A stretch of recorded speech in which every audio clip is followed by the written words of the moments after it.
Bonjour. Bonjour à vous tous, fidèles téléspectateurs de l'émission Overflow. Nous croyons que ce matin, encore une fois, le Seigneur a renouvelé deux choses de merveille dans nos vies, comme il a dit dans sa parole, qu'il renouvelle ses bontés chaque matin. Nous croyons que ce matin, c'est différent de d'autres matins parce que ce matin, nous sommes bénis encore une fois d'être ensemble avec vous. Après toutes ces émissions que nous avons pu diffuser, nous avons eu une célébration 2018 avec le docteur Silas, avec le prophète Yannick, avec le pasteur Patou, la sœur Carole, le frère Péniel de la Compassion. Et nous avons eu ces séries de émissions qui d'ailleurs continuent, où nous sommes en train de vous bénir avec des temps d'adoration et d'exhortation que nous conduisons nous-mêmes. Mais nous avons préféré aujourd'hui, ce matin, faire cette break afin de pouvoir recevoir un homme de Dieu qui nous est venu de très très loin.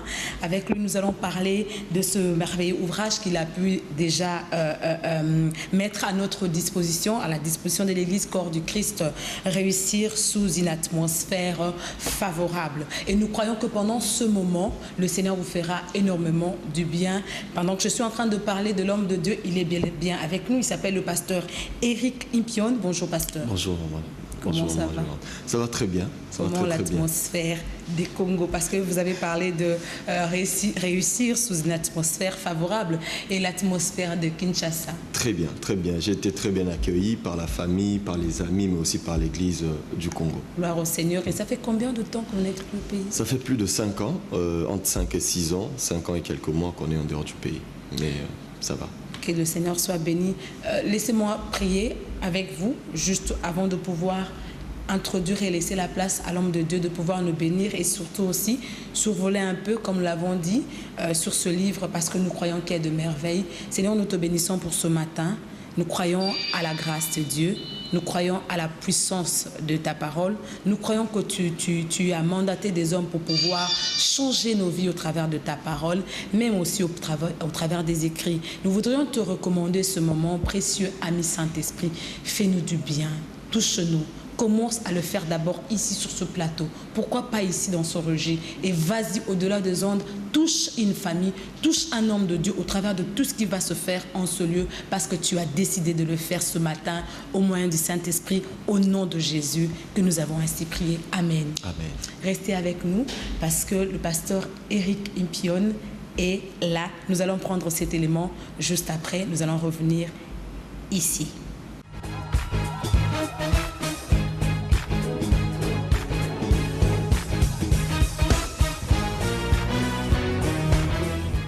Et donc, bonjour pasteur Éric. Bonjour Yolande. Vous allez encore bien. Et je le sais parce qu'on peut le voir. Hein? Merci. Le Congo vous a vraiment réellement bien accueilli. J'ai eu la grâce de pouvoir lire ce livre, mais je ne pourrais pas parler de ce livre ou vous poser des questions si le pasteur Éric ne nous parle pas encore un tout petit peu de son parcours, l'auteur. Votre parcours. Aujourd'hui, vous êtes installé aux États-Unis. Ça fait 5 ans que vous êtes parti. Oui. Alors, votre petite histoire de la rencontre avec le Seigneur, comment cela se passait? D'emblée déjà, je voudrais me présenter. Je suis le pasteur Éric Impione. Je vis au Texas. Et depuis plus de 5 ans maintenant, je suis père de famille, marié depuis cette année. Ça sera la 8e année de mariage. Et 2 enfants. En fait, mon histoire avec le Seigneur a commencé, j'étais très jeune. J'étais l'objet d'une erreur médicale. J'étais, je sais pas moi, j'avais 7-8 ans. Et cette erreur médicale a fait que je sois hospitalisé aux cliniques universitaires de Kinshasa pendant presque 1 an pour subir un certain nombre d'opérations réparatrices. Alors, pendant cette période, je m'étais vraiment effondré. J'avais connu comme une chute psychologique. J'étais vraiment au plus bas parce que c'était vraiment pas le bon moment. Et quand j'ai connu ces choses, et à l'époque, je me rappelle bien, ma mère m'avait mis en contact avec un jeune médecin qui, chrétien, venait pendant ses temps libres me rendre visite et me parler du Seigneur. À l'époque, j'étais très jeune. Et c'est pendant cette période-là que ma foi et ma relation avec le Seigneur est née. J'avais, je crois, 9-10 ans. Mais plus tard, lorsque j'ai atteint à peu près 14-15 ans, c'est alors que j'ai pris conscience de ce qui s'était réellement passé dans les années passées. Et je me suis engagé avec le Seigneur. Et depuis, donc, en 2011, me suis lancé au ministère. J'ai servi le Seigneur depuis très longtemps, c'est vrai, mais c'est en 2011 que j'ai commencé à servir comme pasteur. Et c'est en 2015 que j'ai été ordonné comme pasteur à l'église Stone Creek Church du côté de Champaign, une petite ville qui est à 3 heures de Chicago, une église des Assemblées des Dieux. Mais bon, nous avons notre propre ministère au nom de God Savior Ministries International qui a son siège à Dallas. Mais bon, nous avons plusieurs connexions dans le monde parce que la vision que le Seigneur nous a donnée, c'est atteindre les nations. Donc c'est un peu ce que nous sommes en quelques mots. God Savior Ministry, depuis combien de temps, comment est-ce que la vision est venue de Dieu? Déjà, nous avions lancé le ministère en novembre 2013. Ce que nous faisons, c'est avant tout la proclamation de l'évangile. Vous savez, l'évangile, c'est la bonne nouvelle. Et Christ est mort à la croix afin d'apporter le salut. Nous croyons que le Dieu que nous prêchons est le Dieu qui donne le salut. Pas seulement le salut de l'âme, pas seulement le salut de l'esprit, mais aussi le salut physique. Et nous croyons que le salut que Christ donne peut affecter tous les coins de la vie de l'homme. Et nous croyons aussi que la parole des dieux, qui est comme le testament que le Seigneur nous a laissé, contient la sagesse des dieux pour répondre aux besoins de l'homme, quels que soient les domaines. C'est pourquoi ce que nous faisons, c'est pas seulement prêcher l'évangile, mais c'est aussi accompagner l'homme, mais aussi des églises, des ministères, dans ce qu'ils ont à faire, dans leur mission, tout en partant de la sagesse des dieux pour les amener à réussir et à être connectés à leur destinée. Donc c'est un peu ce que nous faisons. Depuis 2013, vous avez dit? Oui, depuis 2013. Et quelles sont les différentes réalisations par rapport au ministère? Généralement, nous avons plusieurs départements. Nous avons déjà notre département de conférences et missions. Déjà, moi-même, je voyage beaucoup dans le monde pour prêcher l'évangile. Et il arrive que je voyage avec certains membres de mon équipe. Nous organisons régulièrement des conférences à Dallas. Et nous avons, par exemple, là, depuis l'année passée, lancé une série de conférences, Zoé Conference et Zoé Connection, où nous mettons les grâces. Vous savez, il y a des gens qui ont la grâce des dieux, mais ils n'ont peut-être pas des gens qui leur permettent d'être vus des hommes. David a été connu parce qu'il a eu un jour à affronter Goliath, parce qu'on lui a donné l'opportunité. Et pendant cette conférence, nous ne sommes pas les seuls à prêcher. Nous n'invitons pas toujours des gens qui ont des grands noms, mais nous aidons aussi à détecter des gens qui ont des fortes grâces, mais que les hommes ne connaissent peut-être pas. Et nous avons une plateforme qui permet à ces gens-là de venir exposer la grâce et être visités. Mais nous avons aussi, comme nous avons dit, la maison d'édition qui dépend principalement du ministère, donc God Savior Publishing, qui s'occupe de tout ce qui est publication et médias des pasteurs, mais des églises. Mais nous faisons aussi un travail de coaching en termes de... Parce qu'il y a des gens qui ont des grâces, mais qui ne savent pas comment le gérer et comment le développer. Et nous accompagnons des gens, des ministères, des églises, comment développer leur image, comment faire les choses, comment arranger les choses. Et nous faisons aussi un travail de coaching et de mentoring. Il y a des gens que moi-même je coach, mais il y a aussi des gens qui sont coachés à travers moi. En fait, nous mettons en connexion des hommes, des dieux qui ont une certaine expérience et certains qui sont dans le besoin, peut-être qu'ils ne se connaissent pas, mais nous, selon le besoin, nous connectons les gens pour que, d'une part, les grâces des uns soient connues des autres, d'autre part, pour que ceux aussi qui ont besoin de monter puissent, que les grâces que Dieu a mis en eux puissent éclore. Vous accompagnez aussi, même parce que vous avez une maison d'édition, oui. Donc c'est-à-dire que vous accompagnez aussi les autres hommes de Dieu par rapport au domaine de l'écriture. Oui, nous le faisons. Nous avons beaucoup de clients. Déjà aux États-Unis, c'est vraiment full, notamment dans la communauté africaine, parce que puis éditer un livre aux États-Unis, c'est pas forcément facile et ça coûte cher. Et déjà, nous avons beaucoup de communautés, la communauté francophone, qui a beaucoup de problèmes pour publier. Moi-même, pour publier mon premier livre, j'ai dû parcourir un peu le monde. Je suis allé même juste en France pour trouver une maison d'édition. Mais je n'avais pas vraiment trouvé ce que je cherchais. Donc nous aidons les gens à travailler, à écrire. Nous écrivons pour certains. Certains, bon, officiellement, nous ne sommes pas censés avoir écrit ce livre-là parce que par rapport à notre contrat, nous cédons les droits d'auteur, mais à d'autres, nous ne cédons pas. À d'autres, sont des droits d'auteur partagés, mais à d'autres, nous corrigeons, nous traduisons des livres. Comme j'ai dit déjà, mon livre, le premier était sorti en français, en anglais, en portugais, selon le besoin. Et cette année, le deuxième est déjà en français, en anglais. Et actuellement, nous sommes en train de finaliser la traduction en portugais, en swahili bora et en créole. Les gens vont me se demander swahili bora et créole. Ce n'est pas nous, c'est les gens qui ont écouté notre message, qui nous ont dit, nous avons besoin de ce livre-là dans telle langue. Et Maman Yolande, je veux vous dire, lorsque Dieu donne une vision, il donne la provision. À l'époque, quand j'ai voulu écrire, les gens me disent, mais tu vis à Dallas, où il y a TD Jakes, où il y a toutes ces personnes, est-ce que les gens vont acheter tes livres? Mais je peux vous rassurer, ce que nous écrivons, comment dire, vous savez, ce que nous écrivons tient compte aussi des réalités culturelles. J'ai lu beaucoup de livres, je l'ai lu dans le passé, mais vous remarquez souvent que beaucoup des livres que nous lisons, même des pasteurs américains, français et tous anglais, c'est bon, c'est de leur expérience, mais des fois ça ne tient pas compte de nos réalités culturelles. Et nous, moi j'ai grandi, je suis né ici, j'ai grandi à Kinshasa, je connais la réalité culturelle africaine, je vis aux États-Unis, je connais la réalité culturelle américaine, je voyage très souvent en Europe, au Canada, un peu partout dans le monde. Donc nous mettons aussi, donc nous partageons l'évangile, mais en tenant compte aussi de toutes ces réalités spirituelles. Lorsque vous regardez comment Jésus a parlé de la parabole sur le royaume des dieux, lorsqu'il était devant des pêcheurs, il a utilisé le langage des pêcheurs. Lorsqu'il était devant des cultivateurs, il a fait de même. Donc il est important ce que nous faisons, ce qui fait que nos livres marchent, parce que nous tenons justement aussi compte de ces réalités culturelles. Un exemple simple, pour commencer une église ou pour financer une église, si vous êtes aux États-Unis, vous pouvez aller vers une banque et la banque peut vous financer. Mais ce sont des réalités qui, au Congo, ne sont pas possibles. Alors, quand vous lisez un livre sur comment financer l'église d'un pasteur américain, c'est bon, c'est bien, mais ces réalités-là ne vous concernent pas parce que ça ne tient pas compte de votre réalité. Et nous, ce que nous faisons, c'est vraiment tout cet équilibre-là.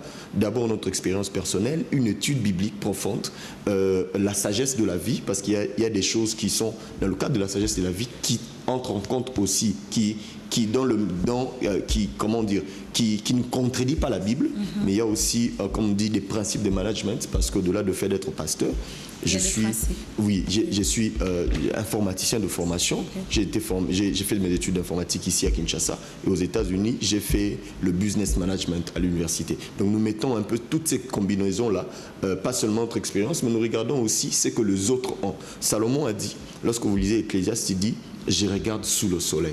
En fait, la source de la sagesse, c'est aussi l'observation.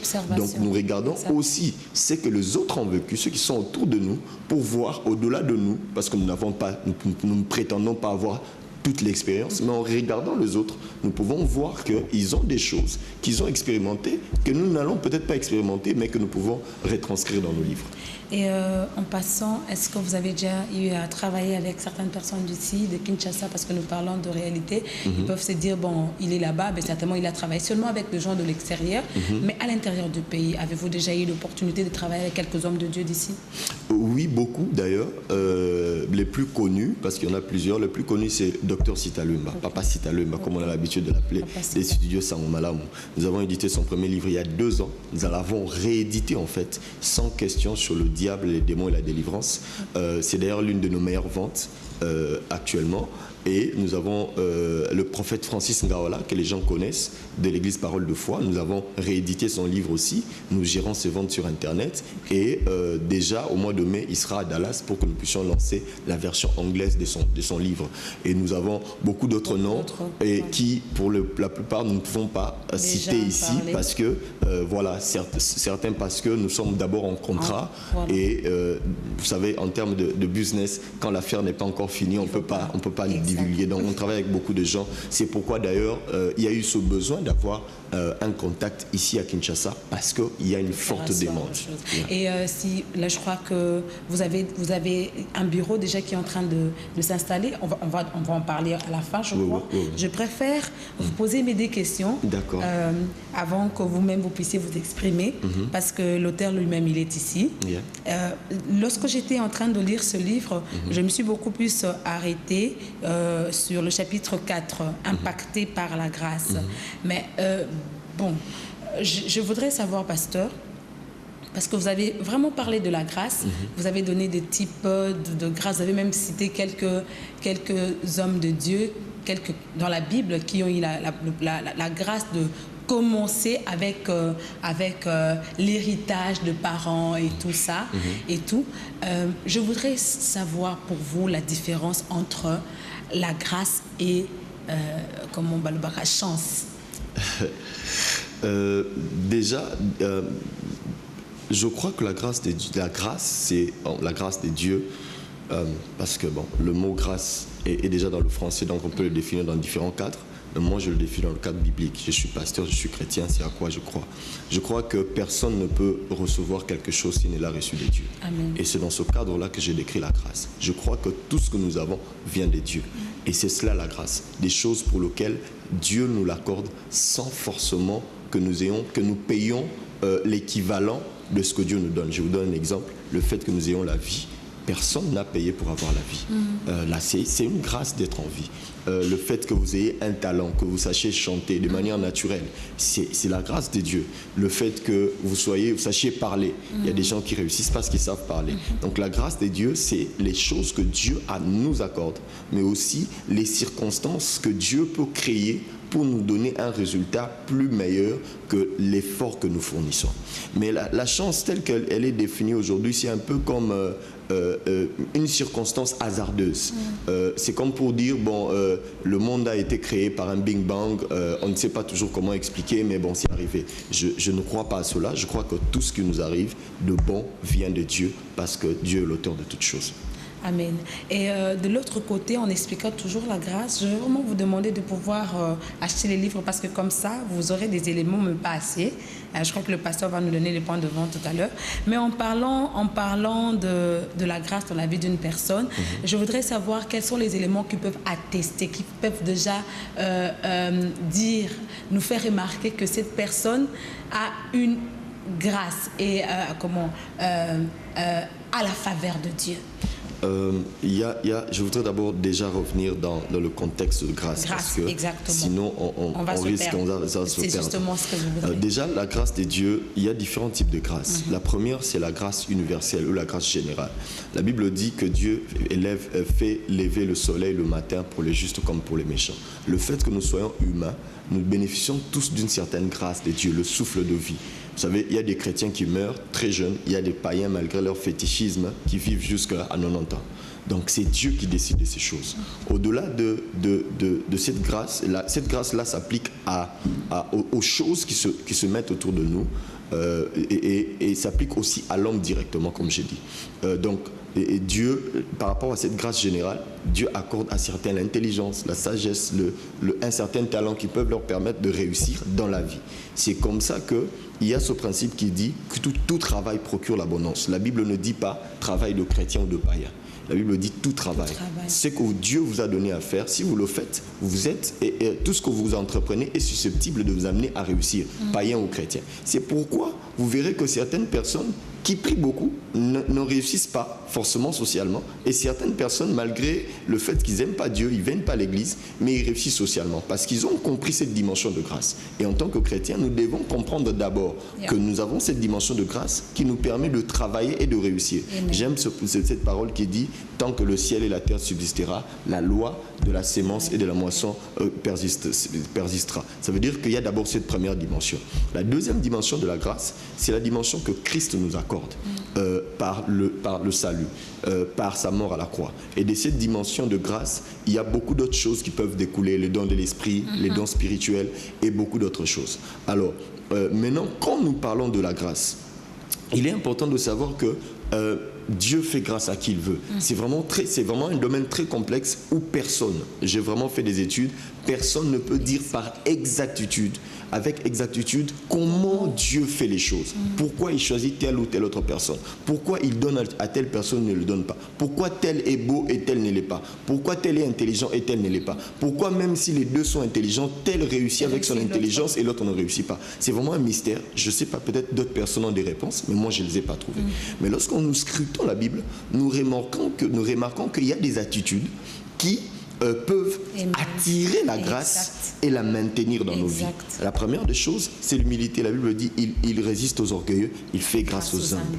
La deuxième chose, c'est la prière. La Bible dit dans Hébreux 4,16, approchons-nous donc avec assurance du trône de la grâce. Ça veut dire que la prière nous approche de Dieu. Amen. Et le trône de Dieu est un trône de grâce, Amen. afin de trouver grâce pour Amen. être secouru dans nos besoins. Il y a la prière, il y a la grâce, il y a l'humilité, mais il y a aussi beaucoup d'autres éléments qui, si on se met à citer ici, ça va nous prendre du temps. Donc il y a ces deux éléments principalement, l'humilité, la prière, qui peut nous amener à la grâce de Dieu, à la maintenir. Mais il y a aussi la crainte de Dieu. Rappelez-vous, la Bible dit, c'est que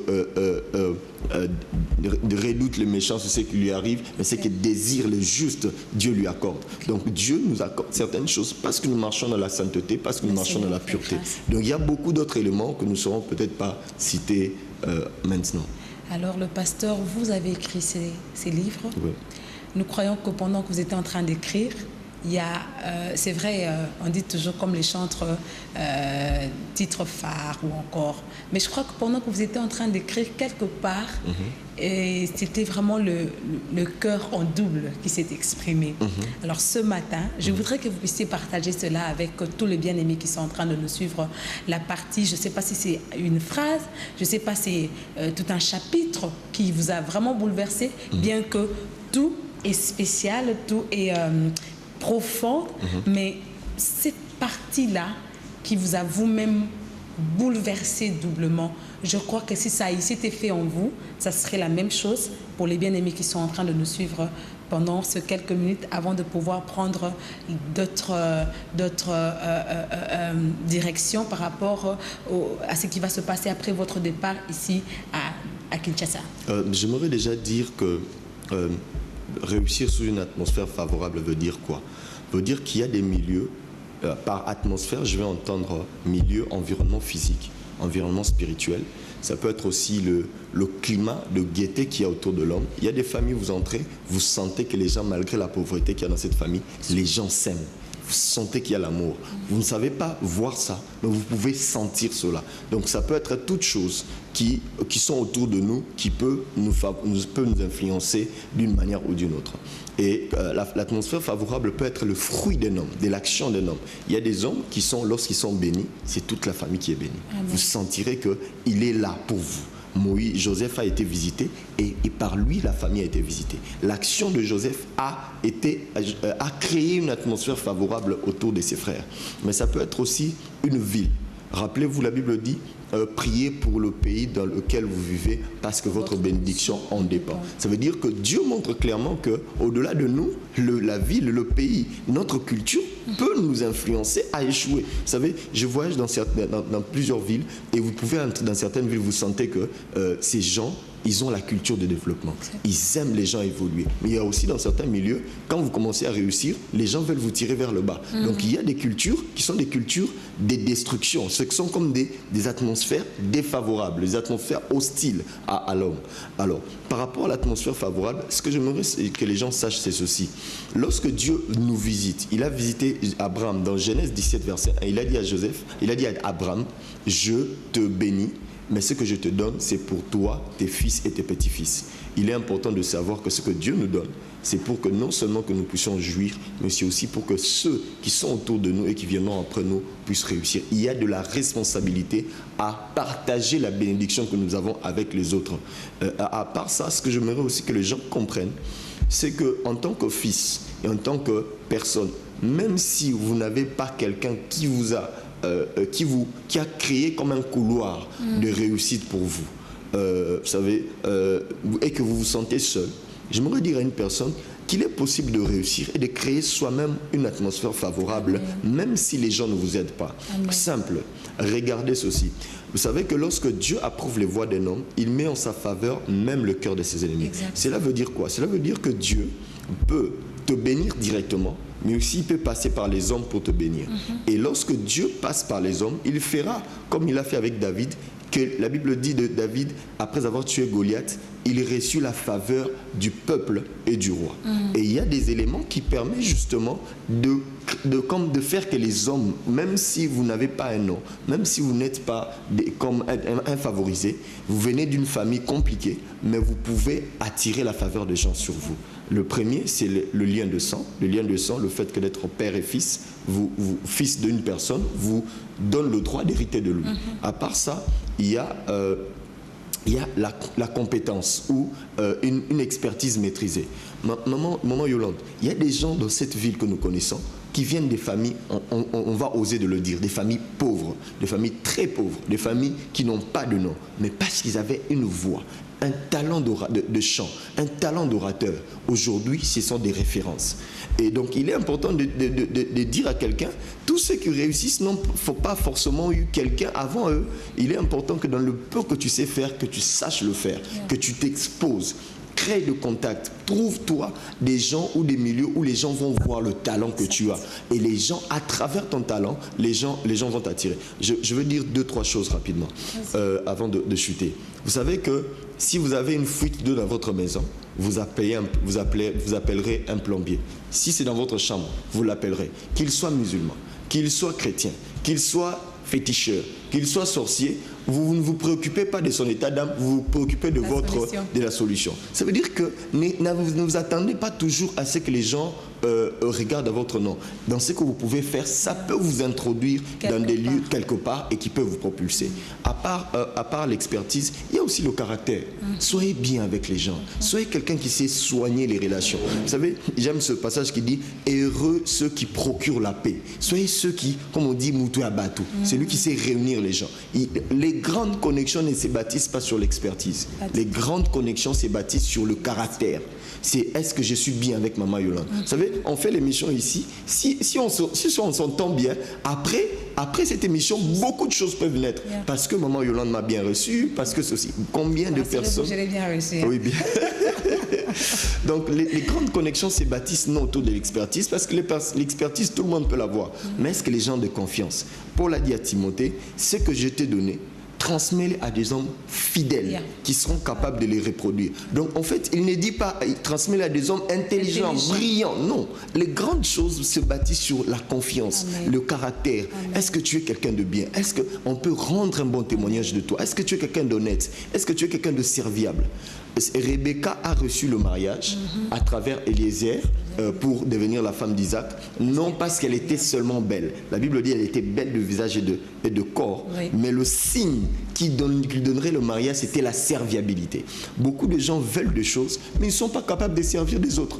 Pour recevoir l'onction d'un homme, il faut le servir. Soyez de ceux qui servent les gens. Amen. À part ça, il y a beaucoup d'autres éléments. Il y a aussi les milieux que nous fréquentons. Quel est le milieu dans lequel tu es? Vous savez, je suis arrivé un jour dans une ville, Buffalo, qui est à la frontière entre les États-Unis et le Canada. Je me rendais à Toronto. Un monsieur a appris que j'étais dans la ville parce que nous avons étudié dans la même école. Il y a très longtemps, au Bas-Congo, il a dit non mais je ne peux pas laisser le pasteur passer. Il m'a reçu chez lui, il m'a nourri, il m'a pris à l'aéroport. Il est même allé me laisser à Toronto à 1 heure de route plutôt que de prendre le bus. Parce qu'il y a quelque chose qui nous réunit. Ne négligez pas les connexions. Vous êtes Congolais, ne négligez pas. Vous avez étudié dans la même école, gardez les bonnes relations avec les gens. Vous êtes dans la même église, souriez les gens, saluez les gens avant de partir. Ne soyez pas celui qui, j'ai réussi, je n'ai de compte à rendre à personne. Non, vous ne savez pas toujours ce qui va se passer. J'ai des fois des gens qui me visitent, quand je dis visiter, qui me bénissent, pas parce que je suis le plus grand pasteur du monde, non, parce qu'il a appris que j'avais aidé quelqu'un, j'étais bien avec quelqu'un, il dit non, mais je veux aussi me connecter à une telle personne. Travaillez vos relations. En fait, 3 choses. La première des choses, travaillez la grâce de Dieu. Non seulement en termes des talents que Dieu vous a donnés, mais réclamez la grâce de Dieu. J'aime ce que la Bible dit, que personne ne se prive de la grâce. Deuxième chose, travaillez de manière permanente à être le plus performant. Si on est là, Maman Yolande, ce n'est pas parce que seulement vous êtes Maman Yolande, mais parce que vous faites bien votre travail. Parce que vous, merci, pasteur a dit je fais bien mon travail. Merci. Parce que vous faites bien votre travail. Et ce n'est pas seulement parce que vous êtes chrétienne. Il y a des gens, même s'ils ne sont pas chrétiens, s'ils m'invitent dans leur émission, je viendrai parce qu'ils ont la compétence. Et d'autres, malgré leur pastorat, je ne viendrai pas parce qu'ils ne savent pas bien faire leur travail. Mais aussi comme j'ai dit, travaillez votre relation avec votre père. Quelle est la relation que vous entretenez? Mais vous savez que d'un père, on peut recevoir le minimum, on peut recevoir aussi le maximum. Est-ce que le cœur de votre père vous plaît? Il y a des enfants, je parlais avec ma mère tout à l'heure et mes frères dans la voiture, on s'est dit, nous nous connaissons dans la famille, que tel, c'est un bon. S'il réussit, il fera du bien aux autres. C'est intéressant que les gens rendent un bon témoignage de vous. Mais aussi, comme j'ai dit, sachez une chose pour finir, ce que Dieu vous donne, ce n'est pas seulement pour toi, c'est pour vous, c'est pour les autres. Préparez-vous à réussir dans ce que Dieu vous peut. Préparez-vous à assurer l'héritage, à multiplier l'héritage. Parce qu'il y a certains qui reçoivent, mais qui les perdent. Il y a certains à qui on laisse des choses, mais qui perdent. Il y a d'autres à qui on laisse, qui les maintiennent, mais il y a aussi d'autres qui reçoivent, mais qui font fructifier, qui font évoluer l'affaire. Alors, s'il vous plaît, achetez ce livre. Et alors, quelqu'un se demande comment je vais acheter les livres, pasteur. Comment pourrions-nous avoir ce livre? Parce que vous voyez, c'est tellement... Il ne peut pas tout dire, mais vous pouvez lire. Et alors, pasteur, comment pourrions-nous avoir ces livres, réussir sous une atmosphère favorable, alors que nous sommes en train de shifter pour finir cette émission?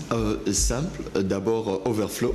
Ok. Vous contactez Maman Yolande. 082 25 47 134, sans problème. Oui, qui a notre contact, Kinshasa, l'un de nos contacts Kinshasa. Et pour ceux qui sont à l'étranger, il suffit d'aller sur Amazon, vous pouvez trouver ça, tapez Eric Impion, vous verrez tous les ouvrages que j'ai. Déjà les deux en plusieurs langues, mais pour ceux de Kinshasa principalement, comme j'ai dit, l'église Parole de foi chez le prophète Francis Ngawala, nous avons déjà lancé la vente le dimanche dernier. Super. Vous allez trouver ça là-bas. Vous avez l'église Parole du Salut Kassavubu sur l'avenue de Gemena 15, pas très loin de la station Bongolo. Vous le trouverez chez le pasteur Roland Kamwaka.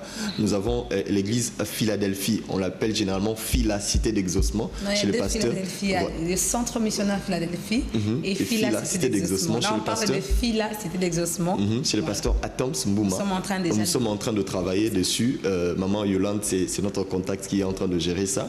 Mais nous avons aussi d'autres points de vente. Je crois qu'un spot va passer d'ici là avec tous les points de vente sur Kinshasa. Mais nous annonçons aussi, parce qu'il y a des gens à Lubumbashi qui nous ont déjà écrit, si vous estimez que vous pouvez nous aider à acheminer les livres là-bas, prenez contact avec nous. D'ailleurs, déjà, donnez le numéro de contact, s'il vous plaît, pasteur, d'ici, et même, je ne sais pas, à part les adresses... À part les adresses, nous avons un numéro que certainement nous allons dicter à la fin. Et donc il y a Lubumbashi et nous préparons déjà, notre équipe à Kinshasa prépare une mission sur Kisangani et sur Lubumbashi. Lubumbashi certainement c'est avant la fin de cette année et Kisangani l'année prochaine. Donc si vous êtes là, vous estimez que vous pouvez être un point de contact pour nous, n'hésitez pas de nous contacter. Vous pouvez même passer par Overflow le temps qu'on nous mette plutôt le numéro. Oui. Alors c'était un grand plaisir, pasteur, de vous avoir avec nous ce matin. Merci. Je crois que les enfants de Dieu ont été bénis. Et voilà, si vous avez un dernier mot, juste pendant 2 secondes. Merci, Maman Yolande, pour l'invitation. Merci à vous aussi. Merci d'avoir travaillé, que notre séjour soit formidable. Tout le plaisir a été pour nous. Avant même de repartir, j'ai envie déjà de revenir. Ouais. Merci pour le bon travail que vous faites, merci pour votre équipe et toute l'équipe de Kin 24. Avec qui on a travaillé pendant plusieurs jours dans différents projets. Et merci à Kinshasa qui nous a très bien reçus. Et il y a des choses qu'on ne pouvait pas s'attendre. Le Seigneur me disait, vas-y, je veux faire quelque chose. Et on était surpris de ce qui est en train de se faire. Et je voudrais profiter pour remercier Kinshasa. Remercier, peut-être que quelqu'un n'entendra pas. Profiter pour dire aux uns aux autres, le pasteur Eric et toute son équipe dit merci à Kinshasa, merci à la RDC pour tout ce que vous faites et nous sommes votre frère. N'hésitez pas, si vous pensez que vous pouvez prier pour nous.